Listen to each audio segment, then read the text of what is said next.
찬송가 277장입니다.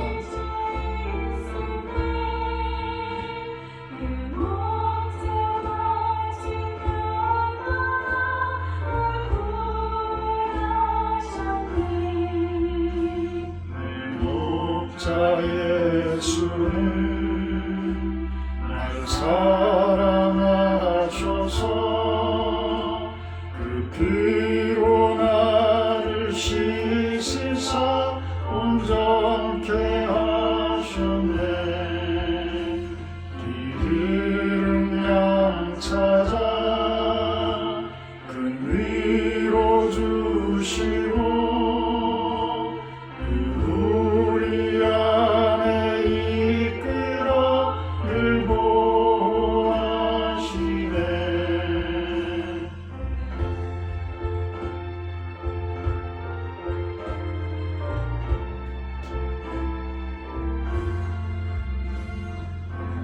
그를 떠나서 맘대로 다녔네. 나 목자 음성 들으며 그 길을 따르리. 나 이제부로는 방황치 않으며 내 아버지의 집에서 영원히 살겠네.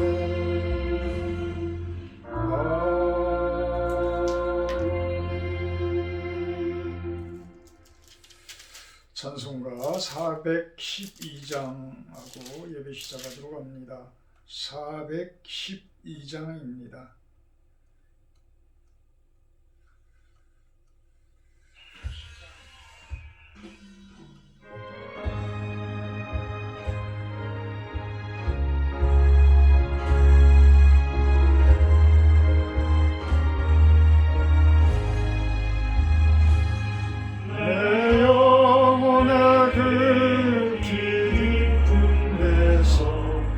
맑은 가락이 울려나네.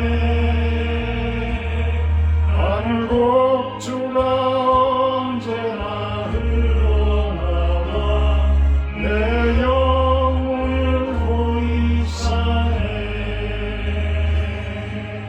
평화 평화로다 하늘 위에서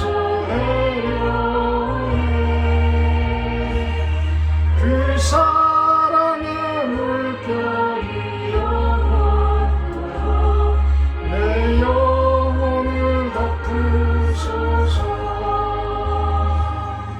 내 맘속에 솟아나는 평화 깊이 묻힌 보배로다.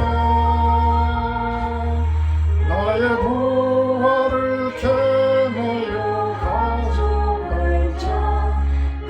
아무도 없으리라.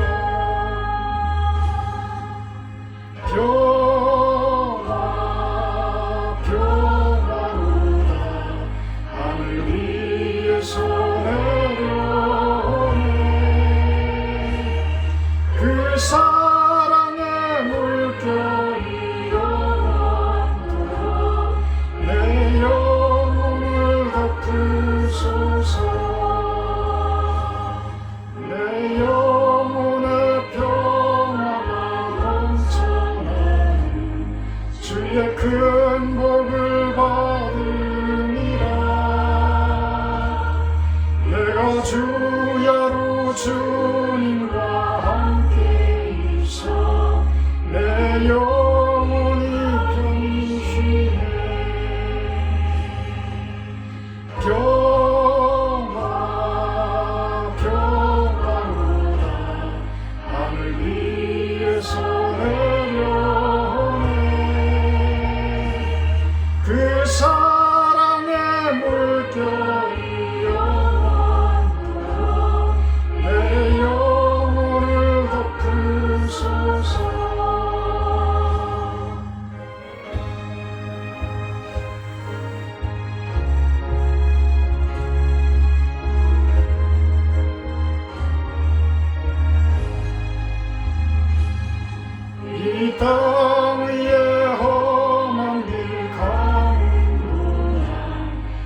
평화가 어디 있나. 우리 모두 다 예수를 친구 삼아 참 평화를 누리겠네. 평화 하늘 위에서 내려오네. 그 사랑의 물결이 영원토록 내 영혼을 덮으소서.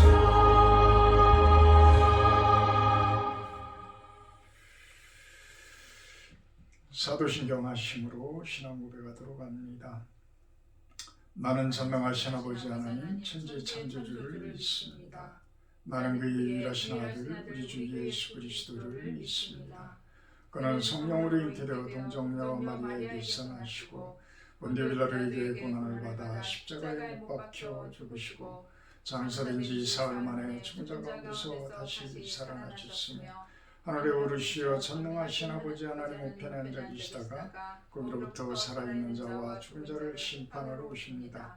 나는 성령을 믿으며 거룩한 공교회와 성도의 교제와 죄를 용서받는 것과 몸의 부활과 영생을 믿습니다. 아멘.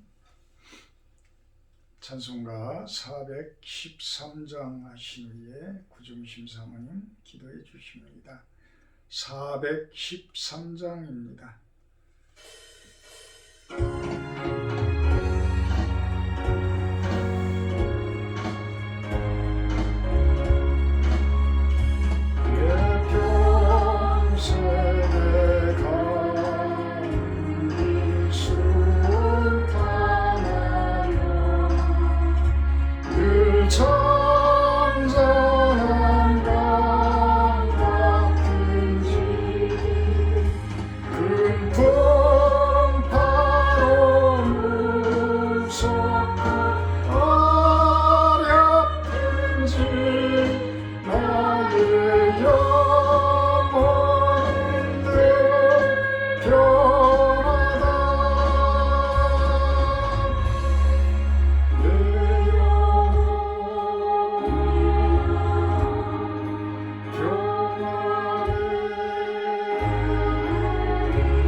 내 영혼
그런즉 너희는 먼저 그의 나라와 그의 의를 구하라. 그리하면 이 모든 것을 너희에게 더하시리라. 할렐루야. 찬양과 감사를 드립니다. 수요 예배로 하나님께 예배하오니 이 시간 영상으로 예배하는 모든 성도들과 또 함께 이 시간 주님 앞에 영광 올려드리게 해 주시옵소서. 날마다 우리에게 먹을 것, 입을 것을 위해서 또 땅의 것을 쫓아 살아가는 우리에게 위를 보고 하나님의 나라를 바라보라 하시는 주님의 말씀을 듣습니다. 우리의 믿음 없음을 긍휼히 여기시고 모든 것이 우리의 욕심에서 출발됨을 발견합니다. 주님, 우리의 마음을 비우게 하시고 하나님으로 채워질 수 있도록 인도해 주시옵소서. 주의 나라는 보이지 않기에 비밀에 감춰져 있기에 천국은 밭에 감추인 보화를 찾는 것과 같다 말씀하셨습니다. 주님의 말씀은 알지만 세상의 가치관과 세상의 것을 추구하는 삶이 우리의 생각과 마음을 지배하는 이상 그것은 참으로 어려운 일임을 고백합니다. 바라기는 우리 모두가 하나님을 발견하게 하시고 내 모든 것을 다 주어도 아깝지 않은 목숨과도 바꿀 수 있는 주님을 소유하는 이 비밀을 우리 모두가 깨닫게 되기를 기도합니다. 아멘. 그리할 때 내일 일은 내일이 염려하게 두고 오늘 하루를 주님 안에서 최선을 다해 살 수 있음을 고백합니다. 그 내일이 또한 하나님의 것이기 때문입니다. 언제나 오르시고 아멘이신 하나님의 신실하심이 나를 책임지시고 가장 선하신 길로 인도하실 것을 믿기에 우리가 평안함으로 살아갈 수 있음을 또한 고백합니다. 아멘. 먼저 그의 나라와 그의 의를 구하는 우리의 모든 삶이 되어지게 하시고 또 우리의 아버지 교회의 본질이 되어질 수 있도록 간절히 기도합니다. 하나님, 우리 실로원교회를 사랑하시고 축복하시며 아버지 하나님, 이러한 교회가 되어질 수 있도록 축복해 주시옵소서. 오늘도 세우신 목사님께 하나님의 함께하심과 기름 부으심으로 역사하실 것을 믿습니다. 선포되어지는 말씀을 듣고 말씀으로 살아내는 우리가 되게 해 주시옵소서. 아멘. 예수님 이름으로 기도하옵나이다. 아멘. 아멘.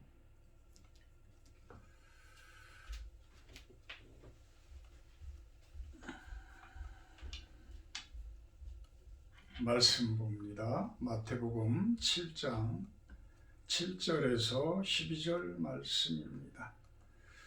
마태복음 7장 7절에서 12절 말씀입니다. 생명의 삶 있으신 분들은 그대로 생명의 삶 가지고 같이 나누시면 됩니다. 구하라 그리하면 너희에게 주실 것이요 찾으라 그리하면 찾아낼 것이요 문을 두드리라 그리하면 너희에게 열릴 것이니 구하는 이마다 받을 것이요 찾는 이는 찾아낼 것이요 두드리는 이에게는 열릴 것이니라. 너희 중에 누가 아들이 떡을 달라 하는데 돌을 주며 생선을 달라 하는데 뱀을 줄 사람이 있겠느냐. 너희가 악한 자라도 좋은 것으로 자식에게 줄 줄 알거든 하물며 하늘에 계신 너희 아버지께서 구하는 자에게 좋은 것으로 주시지 않겠느냐. 그러므로 무엇이든지 남에게 대접을 받고자 하는 대로 너희도 남을 대접하라. 이것이 율법이요 선지자니라. 아멘. 오늘 말씀 제목은 남을 대접하라. 남을 대접하라. 이렇게 정해봤습니다. 오늘은 참 인터넷상에 랭킹 1위로 뜬 그러한 기독교에 대한 일반적인 시각을 올린 기사를 보면서 하루 종일 슬펐어요. 참 마음이 슬펐습니다. 과연 우리나라 기독교가 어떻게 갈까? 참 100년이라는 시간 동안 엄청난 부흥을 이뤘고 이제는 오히려 그 부흥되어진 모습 가운데에서 하나 허점들이 드러나고 구멍이 뻥뻥 뚫려 있는 부분들이 노출되어지는 모습들을 보면서 참 저희 어려서 참 50년 전 이때만 하더라도 불교가 그렇게 융성했던 시절이었는데 온 동네 사람들이 다 4월 초파일이면 절에 가서 불공을 드리고 또 여러 가지 그 어떤 재물이라고 그럴까요? 뭐 물질이라고 그럴까요? 이런 것들을 가지고 올라가서 절에서 그렇게 보냈던 기억이 나요. 그러면서 제가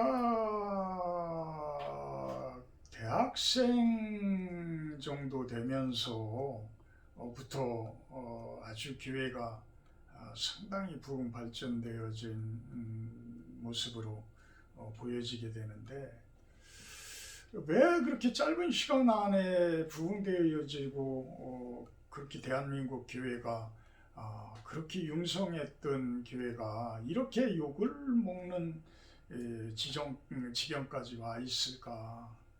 이런 모습을 보면서 말씀의 본질, 예수님께서 우리들에게 가르친 그 복음의 본질을 우리들은 잃고 있는 것 아닌가, 이런 생각을 해보게 됩니다. 뭐 이 시골 구석에 산골에 있는 보잘것없는 우리 뭐 이 예배당에 이 교회 안에 예배를 보러 다 참석을 해도 30명 정도 참석을 할 수 있는 좌석밖에 없는데 이런 곳에서 내가 그렇게 외쳐봐야 뭐 한국교회에 그렇게 소리가 퍼질까. 참 갑갑하죠. 그런 모습 보면 갑갑합니다. 그런데 오늘 말씀을 준비하면서 해야 된다. 이제는 기도와 간구밖에 없다. 우리 한국교회를 살려나갈 수 있는 방법들은 이 기도와 간구밖에 없다. 지금까지는 교회를 너무 교회답지 않은 모습으로 키워왔다. 그러면 참 큰 교회 목사님들이나 성도님들은 저희를 향해서 이단이다 뭐다 또 공격들을 많이 하시겠죠. 그렇지만 하고 싶은 이야기는 해야 된다고 저는 봅니다.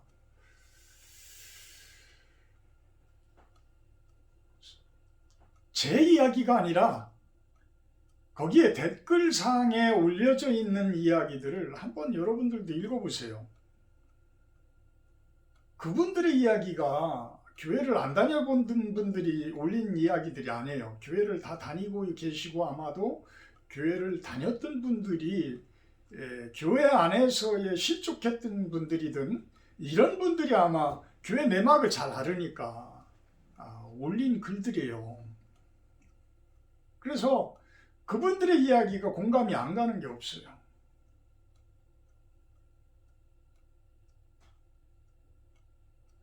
그래서 저 또한 거기에 좋아요 하는 또 표시를 한번 올려봤습니다. 참 안타까운 모습이죠. 제가 오늘도 북방선교회 어디 단체라고는 제가 이야기를 안 하겠습니다. 또 그 부분을 놓고 또 공격을 할 수가 있기 때문에 북방선교회 그 세미나를 하신 모 신학대학원대학교 청장님으로 계신 분인데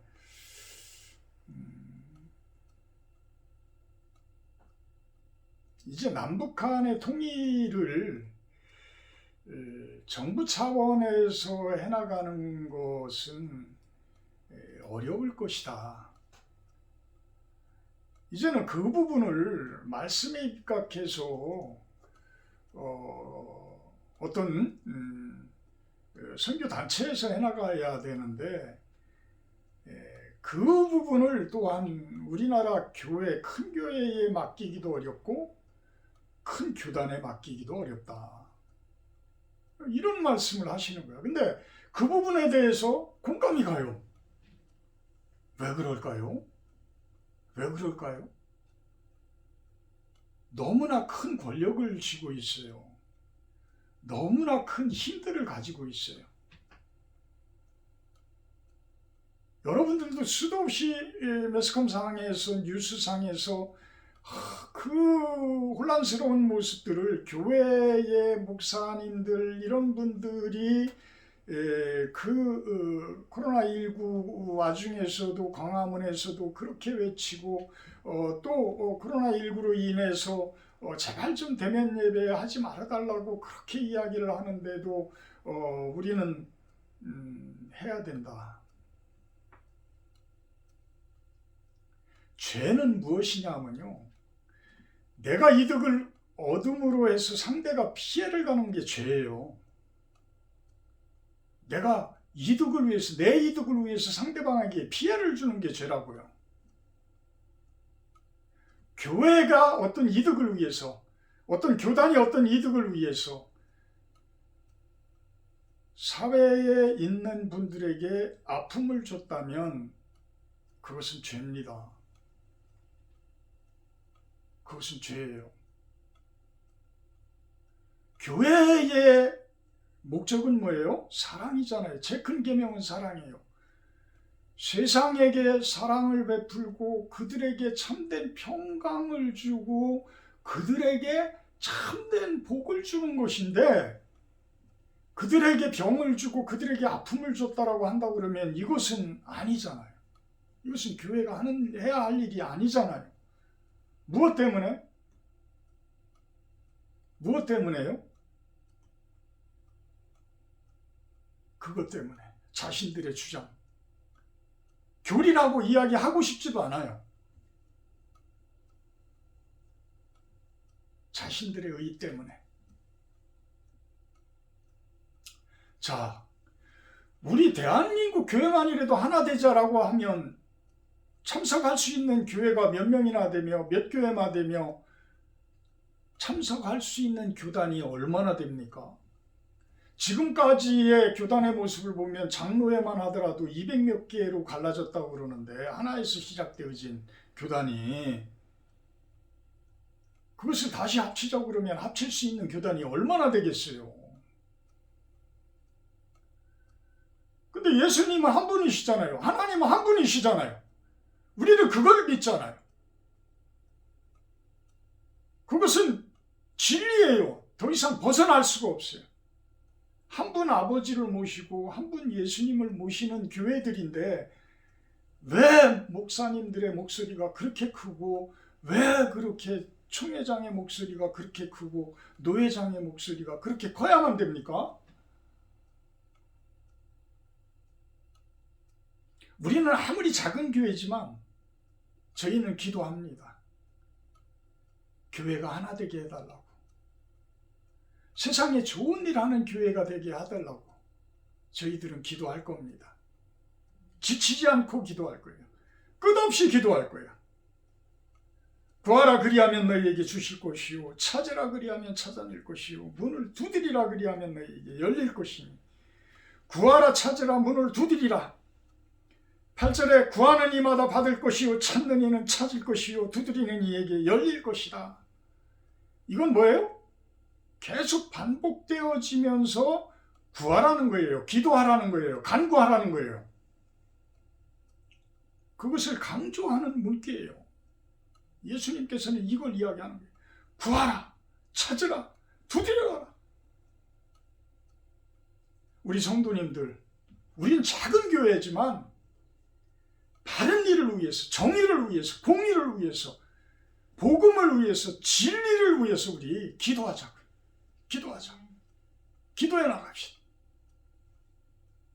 끈질긴 기도와 간구는 반드시 들어줍니다. 하나님께서 당신이 정해진 법, 법칙 안에서 당신이 정해놓은 섭리 안에서 기도를 해준다면, 하나님의 뜻에 합당한 기도를 해준다면 하나님께서는 그 기도 더 빨리 이루어주셔요. 훨씬 더 빠른 모습으로 이루어주십니다. 구절에 그런 이야기가 나오잖아요. 너희 중에 누가 아들이 떡을 달라 하는데 돌을 주며 생선을 달라 하는데 뱀을 줄 사람이 있겠냐. 우리 자녀들이 부모에게 참 해달라는 것이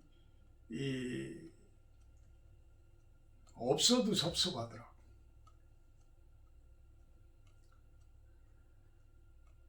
아빠가 목사면 목사에게 아빠의 입장에서 영적으로 이런 경우에는 좀 어떻게 했으면 좋겠습니까? 이렇게 좀 물어보는 거라도 좀 있으면 좋겠어요. 이제 우리 젊은 세대들도 그렇고 저희도 젊었을 때도 우리가 잘하는 것 같았잖아요. 다 옳은 것 같았잖아요. 그런데 가다 보면 엉뚱한 길을 가고 있는 게 우리들의 모습이야. 그게 내 머리의 한계점이야. 아무리 똑똑해도 그래요. 가서 보면 왜 이렇게 왔지? 내가 왜 이렇게 돈을 많이 벌었지? 내가 여지껏 죽어라고 공부해서 내가 판검사 되고 장관 되고 대통령 되고 근데 이렇게 시달린다고 그러면 내가 이거 뭐하러 하지? 아까 기도 중에도 하나님 나라와 그의 의라는 그 부분이 보물이에요, 보물. 그걸 찾으신 분들은 보물을 찾은 거야. 보물을. 밭에 감추인 보물이라고 그러잖아요. 밭에 감추인 보물. 그것을 발견한 사람은 전 재산을 팔아서 그 밭을 산다고 그래요. 하나님 나라를 내 삶 속에서 내 안에서부터 한번 발견을 해보세요. 내 가정 가운데서 한번 발견을 해보세요. 내 직장 가운데서 한번 발견을 해보세요. 하나님 나라는 먼 데 있는 것이 아닙니다. 너희 안에 있느니라. 우리 안에 있어요. 우리 안에. 우리 안에서부터 출발되어지는 거예요. 내 마음속 그 안에서부터 하나님의 나라는 연결되어져 있어요. 그래서 하나님 나라를 발견한 분은 보물을 찾은 것인데, 그 보물은 우리들의 눈도 밝게 만들어주고 우리들의 귀도 밝게 만들어주고 우리들의 하는 말도 하나님 나라에서 할 수 있는 말을 하게 하고 이래요. 그래서 그거를 발견하신 분들은 어떻게 살아야 되는지를 깨닫게 되어집니다. 깨닫게 되어져요. 자식이 부모에게 떡을 달라 하는데 돌을 줄 사람이 없고 생선을 달라 하는데 뱀을 줄 아버지가 없어요. 부모가 없어요. 우리 하나님 아버지는 우리의 아버지예요. 영적인 아버지예요. 영의 아버지예요. 우리는 그분의 양자된 사람들이에요. 그래서 우리가 기도하는 것은 당신이 봤을 때 가장 합당한 방법으로 기도를 들어줘요. 가장 좋은 방법으로 기도를 들어줍니다. 내 자식이 무조건 달라고 그러는데 줬는데 내 자식이 죽을 것 같으면 줄 수 있겠어요? 못 줘요. 또 내 자식이 죽으라고 달라고 그랬는데 주게 되면 게을러지고 허랑방탕하게 된다고 그러면 주겠어요? 못 주는 거예요. 왜? 안 주는 게 옳은 일이기 때문에, 바른 일이기 때문에. 그래서 우리는 기도하고 간구하는 것이 하나님 뜻에 합당하냐, 하나님의 섭리에 합당하냐, 하나님의 법칙에 가장 합당한 것이냐를 우선은 내가 생각을 해보고 기도를 해야 돼요. 그래서 내가 할 수 있는 것에 최선을 다하는 모습으로, 성실한 모습으로 기도를 하는 그 모습. 그것을 하나님께서는 바라고 계시는 거예요. 우리 아버지께서는 바라고 계시는 거예요. 그리하면 우리는 기도한 것에 대해서 받게 되어지는 겁니다. 기도 응답을 못 받는 경우는 뭘까요? 그렇다면 야고보서 4장 3절에서는 그 부분을 명확하게 이야기를 해줍니다. 야고보서 4장 3절, 구하여도 받지 못하면 정욕으로 쓰려고 잘못 구하기 때문이다. 무엇을 쓰려고? 정욕으로 쓰려고. 정욕으로 쓰려고. 내 마음의 욕심으로 그 욕심을 이루려고 구하는 것들. 이것은 기도가 되어지면 안 되는 거예요. 기도가 되어지면. 내 욕심을 채우기 위해서 기도를 한다? 내가 우리 교회가 저도 그렇죠. 몇백 명, 몇천 명으로 부흥되어지는 교회가 되면 얼마나 좋겠어요. 그러면 주변에 있는 분들도 야, 조상인 목사 성공했네. 야, 개척하더니 몇 년 만에 성공했네. 이 소리 들으면 어깨가 쭉 올라가겠죠. 어깨가 쭉 올라가겠죠. 믿지 아니하는 사람들도 아마 그럴 것 같아요. 믿지 아니하는 사람도 지금 20명도 안 되는 이제는 이제 온라인 교회로 돼서 이제 조만간에 20명이 넘겠지만 할렐루야. 20명도 안 되는 교회의 담임 목사다. 일반인들도 야, 저 친구 잘 될 줄 알았는데 너무 주철한 거 아니야? 제가 그런 소리를 친구들한테 들으니까 마음 상해요. 솔직히 마음 상합니다. 그래서 그런 거 놓고도 기도합니다. 산에서 일하면서 하나님, 오늘도 참 보면서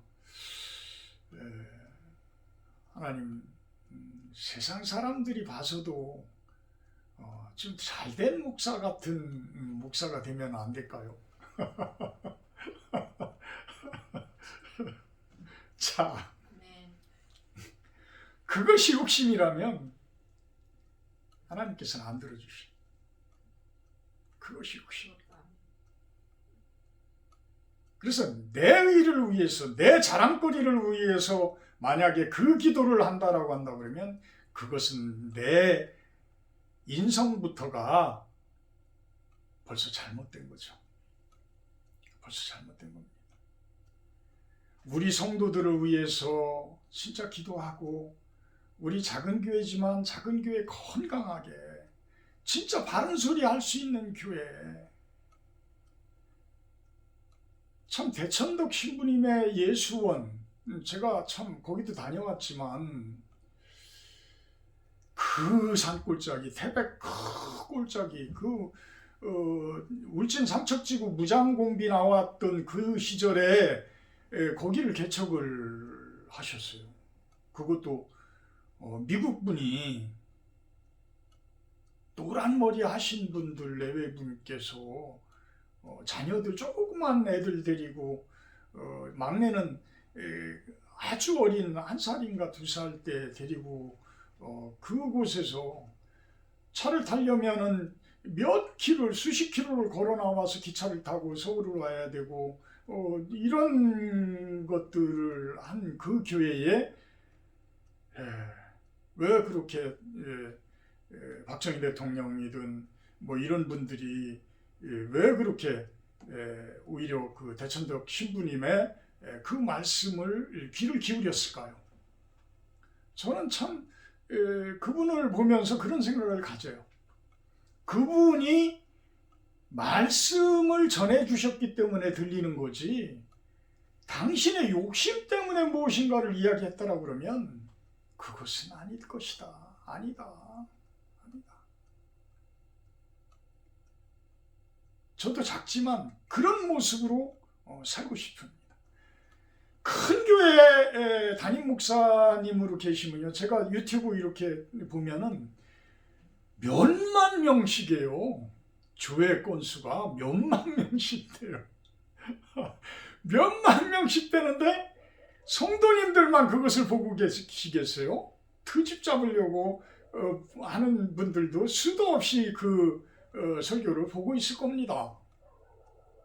그러니 어떻게 마음대로 설교를 할 수가 있겠어요? 바른 말도 함부로 못하는 거예요. 좋은 말도 함부로 못할 것 같아요. 진짜 말씀이라면 당당하게 하시겠죠. 그죠? 진짜 말씀이라면. 근데 사람이 실수 안 할 수 있나요? 그러니까 결국은 무언가를 메시지를 크게 전하고 싶은데도 못 전하는 거예요. 가령 A교단에 속한 큰 교회 목사님이 B교단에 대해서 뭐를 이야기했다. 그 B교단에서 가만히 있겠어요? 그 설교를 듣고? 그렇지만 우리 교회는 기도와 간구로 갑니다. 산골짜기 교회고 작은 교회고 우리는 얼마든지 건강한 교회로 갈 수 있기 때문에 저희 교회는 무너지지 않아요. 결코 지금 이 코로나 사태로 인해서 온갖 교회들이 선교회들이 다 따돌림을 당하고 이제는 어떤 모습으로 될는지 모르지만 결국은 하나님께서 하시는 일이거든요. 결국은 하나님께서 이끌어 가시는 일이에요. 그렇지만 우리 교회는 가장 건강한 모습으로 주님 섬기고 가장 건강한 모습으로 말씀 안에서 끌어가는 교회라고 자부하기 때문에 우리 교회는 결코 무너지지 않습니다. 우리 교회는 오히려 코로나19로 인해서 더 부흥될 거라고 저는 확신을 해요. 저는 더 확신을 해요. 죄송합니다. 어찌 보면 그런 부분들이 교만일 수도 있겠지만 저에게는 그런 마음을 주셔요. 그런 감동을 주셔요. 그래서 기도하자는 겁니다. 그래서 기도하자는 가장 작은 교회지만 가장 바른 목소리를 말씀을 선포하자는 거예요. 예수님도 그렇게 가장 소외당한 도시에서 사역을 시작하셨잖아요. 나사렛이라는 그 시골 구석에서 시작을 하셨고 태어난 곳도 베들레헴이라는 아주 작은 곳에서 태어났잖아요.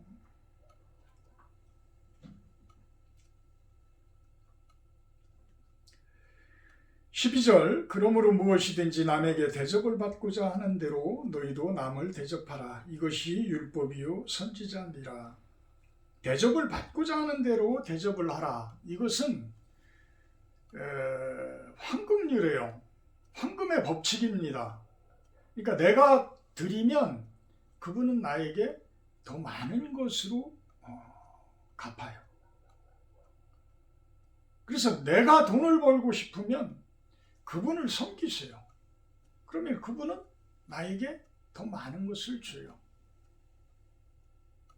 근데 자본주의 속에서의 시장 경제에서는 그 부분이 아주 냉철합니다.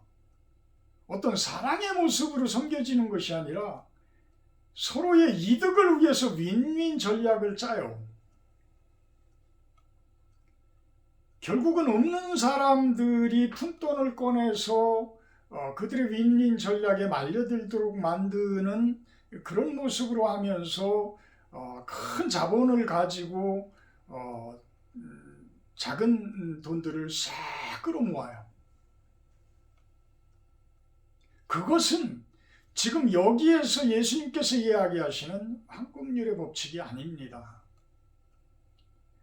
여기서 이야기하는 것은 사랑의 법칙이에요. 사랑의 법칙. 사랑의 가장 큰 계명이 뭐예요? 사랑의 계명이에요. 사랑의 법칙이에요. 하나님 사랑하고 이웃 사랑. 수직적으로 하나님 사랑하고 수평적으로 이웃을 사랑하자. 사람들을 사랑하자. 하나님을 사랑하면 하나님께서 창조해 놓으신 이 우주 만물 속에 있는 모든 생명체, 무생물체까지도, 자연까지도 다 사랑하는, 사랑으로 가득 차 있는 저 하나님 계시는 하늘서부터 이 땅까지 그 사랑으로 가득 찬 모습, 그것이 진정한 하나님의 뜻인 거예요. 하늘과 땅이 통일되게 함이라 누구로 인해서? 예수 그리스도로 말미암아서. 예수 그리스도로 말미암아서.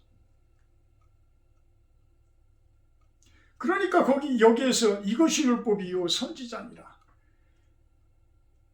이것이 율법이요 선지자다. 이것은 구약에서 이야기하는 그 율법, 이것이 완성체가 이 모습이라는 거예요.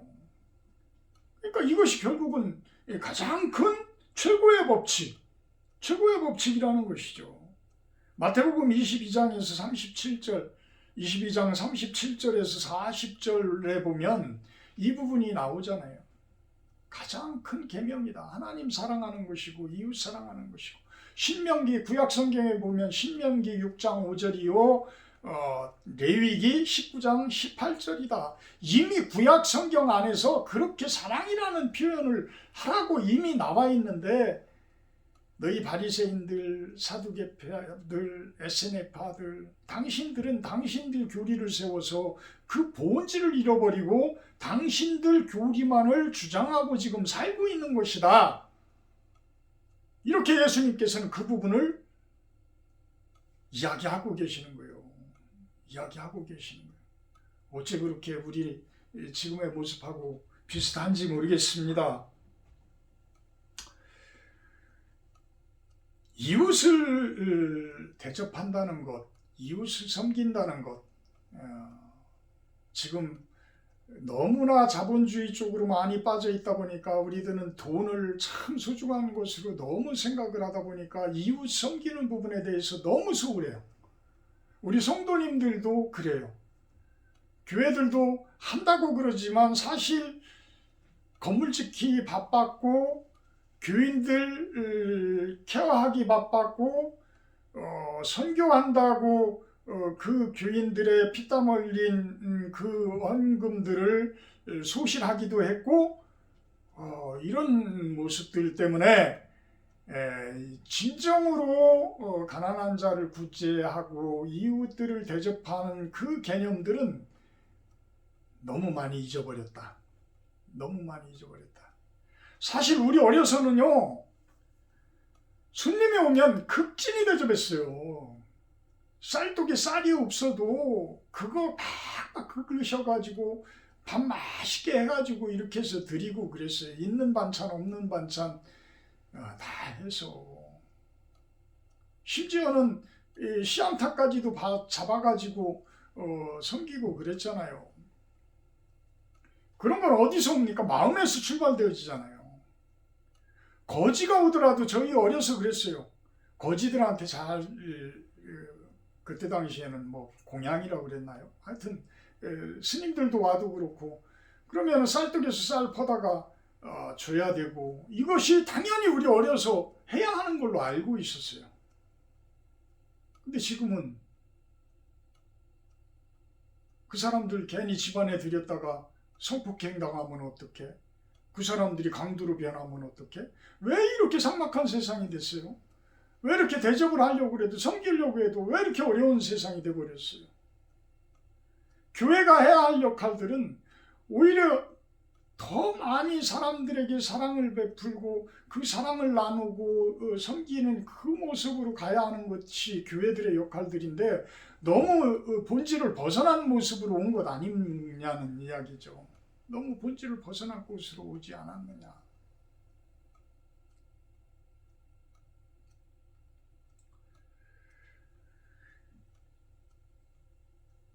지금의 참 우리 작은 교회에서 그래서 오늘도 그런 생각을 한번 해봤습니다.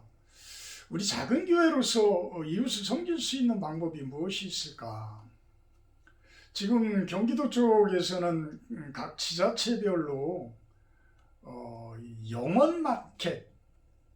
영원마켓이라는 것을 운영을 하더라고요. 그러니까 한 사람이 3만 원인가를 와서 그냥 공짜로 가져가는 거예요. 공짜로 가져가는데 한 달에 한 번. 그런데 그곳에 이렇게 고급스러운 옷을 입고 유명 메이커 옷을 입고 와서 가져가는 사람들이 있다 그러더라. 근데 그렇게 하든 말든 우리 전의에 매일은 안 될지 모르지만 우리 힘 닿는 내에서 우리가 한번 기도를 해보자는 거죠. 그렇게 일주일에 한 번만이라도 영혼 마켓을 열어서 우리 전이 지방에 어렵게 사시는 분들이 가져갈 수 있다라고 한다 그러면 그것을 우리가 우리 교회에서 한번 좀 추진을 해보면 어떨까. 그래서 그 부분을 놓고 기도를 좀 해야 되겠다 이런 마음을 주시더라고요. 동참하실 수 있는 분들은 물건을 주셔도 되고 돈을 주셔도 되고 그래서 그것들을 갖다가 뭐 휴지가 집에서 나무 돌아가는 휴지들이 있다 그러면 갖다 놓으면 필요하신 분들은 가져갈 것 아니에요? 그렇게 해서 하다 보면 또 우리가 보관할 것들은 보관할 수 있고 또 재정이 허락이 많이 된다면 많은 물건을 갖다 놓을 수도 있고 이런 부분들을 작지만 한번 우리 교회에서 한번 추진을 해보는 것은 어떨까 생각이 듭니다. 그 부분을 놓고 우리들이 기도를 해주시기 바랍니다. 기도합니다. 사랑의 하나님, 우리 교회들이 해야 할 것이 진정으로 이웃들을 섬기고 대접하고 사랑해야 함에도 많이 부족했던 것 같습니다. 그래서 대한민국의 사회 속에 계신 분들이 많이 화가 난 것 같습니다. 이 또한 하나님께서 이끌어 가시는 그러한 과정이라고 봅니다. 우리들이 회개하고 반성할 일들이 있다면 회개하고 반성하게 하시고 진정으로 이웃 사랑하고 섬기는 것이 가장 큰 계명이요 하나님의 율법이요 선지자의 강령이라고 하신 것을 명심하고 살아가게 하여 주시옵소서. 감사드리며 예수님의 이름으로 기도하옵나이다. 하늘에 계신 우리 아버지여, 이름이 거룩히 여김을 받으시오며 나라 임하옵시며 뜻이 하늘에서 이룬 것 같이 땅에서도 이루어지이다. 오늘날 우리에게 일용할 양식을 주옵시고 우리가 우리에게 죄지은 자를 사하여 준 것 같이 우리의 죄를 사하여 주옵시고 우리를 시험에 들게 하지 마옵시고 다만 악에서 구하옵소서. 내게 나라와 권세와 영광이 아버지께 영원히 있사옵나이다. 아멘.